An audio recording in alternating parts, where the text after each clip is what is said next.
नमस्कार. सर्वप्रथम आमदार प्रशांतजी बंब आहेत, त्यांचे आभार.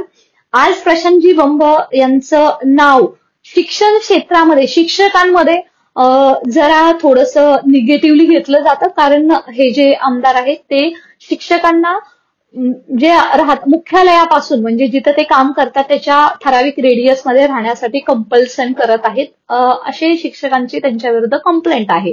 परंतु मित्रांनो, जे झेडपीच्या शिक्षकांचे नियम आहेत, जो कोड ऑफ कंडक्ट आहे तो प्रत्येकाने फॉलो करायला हवा आणि नियमानुसार एक्सक्यूज नसतं आणि हेच सध्या वास्तव आहे. परंतु आज या आमदार साहेबांचं याच्यासाठी आपल्याला धन्यवाद करायचा आहे, कारण त्यांनी टीईटी जो घोटाळा आपण पाहिलेला आहे त्याच्या संदर्भात सुद्धा जे काही टीईटीला बॅन करण्यात आलं, ज्यांनी टीईटी देण्यात आली, याच्यामध्ये सुद्धा यांचं चांगलं योगदान होतं. आणि आता असे बरेच शिक्षक आहेत जे काम करतात परंतु त्यांनी टीईटी पास केलेली नाहीये. अशा शिक्षकांना ठराविक मुदत देण्यात आली होती की त्यांनी या मुदतीमध्ये टीईटी पास करणं गरजेचं होतं. बरं, टीईटी कुणासाठी आहे? टीईटी 1 ते 8च्या शिक्षकांसाठी टीईटी 1 आणि टीईटी 2 पास करणं कंपल्सरी आहे, जरी DEd, BEd, graduation, post graduation झालं असलं तरी सुद्धा.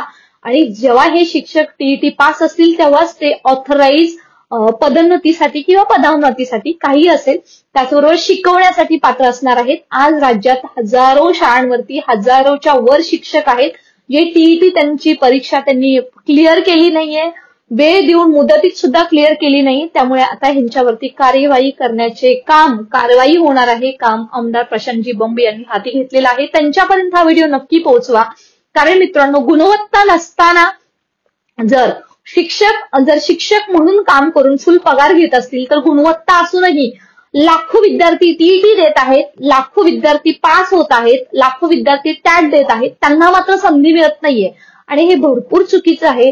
रादर त्यांना नोकरीवरून बडतर्फ केलं तरी सुद्धा हरकत नाहीये, परंतु नवीन शिक्षकांना तिथं संधी मिळेल आणि हे खूप काम आमदार साहेबांनी हाती घेतलेलं आहे. त्यासाठी तमाम राज्यातील बेरोजगार डीएड, बीएड, टीईटी, सीटीटी धारक यांच्याकडून खूप खूप धन्यवाद. सर, तुम्ही याच्यावरती लवकरात लवकर कार्यवाही कराल. तुम्ही ईओला सध्या जिल्हा स्तरावरती ही माहिती मागवलेली आहे आणि ही माहितीवरती फक्त माहितीच मागू नका, तर त्याच्यावरती कारवाई करा किंवा त्यांना एक अजून किती मुदत देता येईल की त्यांना एका मुदतीमध्ये ते पासच कसे होतील. जर नाही पास झाले तर त्यांच्याकडून एखादा असं कॉन्ट्रॅक्ट काही साईन करता येते का, तर ते नोकरीचा आपला हक्क सोडतील. याच्यावरती काही ना काही ठोस निर्णय घ्या आणि तुम्ही तो घ्यालच अशी अपेक्षा आहे, कारण आज राज्यात जवळपास हजारो शिक्षक आहेत ते वाट पाहत आहेत की आम्हाला हक्काची नोकरी कधी मिळेल आणि विद्यार्थ्यांना कायमस्वरूपी शिक्षक कधी मिळतील. रोज रोज सरकारचे नियम येतात. 2017ची भरती 7 वर्ष चालते, 2022ची भरती 3 वर्ष चालते, 2025ची भरती होण्याआधीच शिक्षक अतिरिक्त हजारोनी होतात. मग आम्ही करायचं तर काय? डीएड, बीएड करून जेवढा पश्चाताप कशानेच होत नाही तेवढा आज होतोय. आणि म्हणूनच जे काही बोगस असतील, टीईटी बोगस असतील किंवा टीईटी ज्यांनी पात्र नाहीयेत ते सुद्धा शिक्षक शिकवत असतील तर त्यांच्यावरती तात्काळ कारवाई करून कार्यवाही करण्यात यावी, एवढीच अपेक्षा आम्हा बेरोजगार अभियोग्यताधारकांची आहे. सो मित्रांनो, जास्तीत जास्त व्हिडिओ याच्यासाठी शेअर करा, कारण न्याय गुणवत्तेला मिळाला पाहिजे. जर टीईटी देऊनही, एवढं शिकूनही आम्ही घरी असू, एका नोकरीसाठी वर्षानुवर्ष वाट पाहत असू आणि ज्यांची टीईटी दिलीच नाहीये ते कसे काय शिकू शकतात, कारण तो नियम सर्वांना कंपल्सरी केलेला आहे आणि कायद्यापुढे सर्व समान आहेत. याच नियमानुसार सर्वांना संधी मिळेल अशी आपण अपेक्षा करूयात. आणि आमदार साहेबांनी सुद्धा लवकरात लवकर याच्यावरती माहिती मागवली तर आहेच, परंतु त्याच्यावरती कारवाई बरोबर कार्यवाही सुद्धा करा.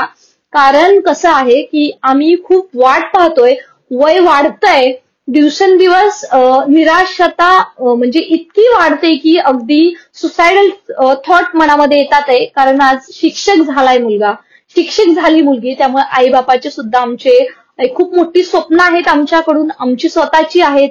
त्याच्यामध्ये खूप मोठा बर्निंग इश्यू ज्याच्यावरती बोललं नाही पाहिजे ते म्हणजे कितीतरी अभियोग्यताधारक आहेत की त्यांची लग्न होत नाहीत कारण नोकरी नाहीये हक्काची.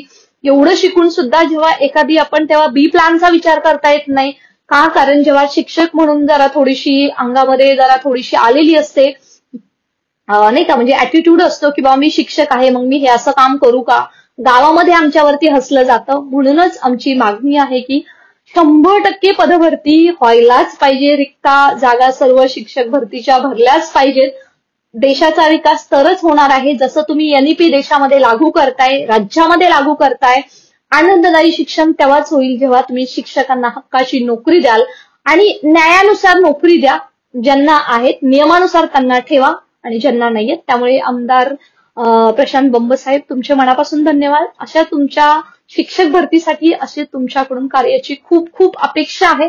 याच अपेक्षेसह मी ऍडव्होकेट प्राध्यापक बालू शमाणे आपल्या सर्वांचं पुन्हा एकदा यांच्यापर्यंत पोहोचवा हे मात्र तुम्हाला नक्की विनंती करेन. आणि या व्हिडिओच्या डिस्क्रिप्शन बॉक्समध्ये टेलिग्रामची लिंक आहे, व्हॉट्सअपशी जोडा, व्हॉट्सअप चॅनलची लिंक आहे, जेणेकरून तुम्हाला अपडेट्स मिळत राहतील. Thanks for watching. Stay connected.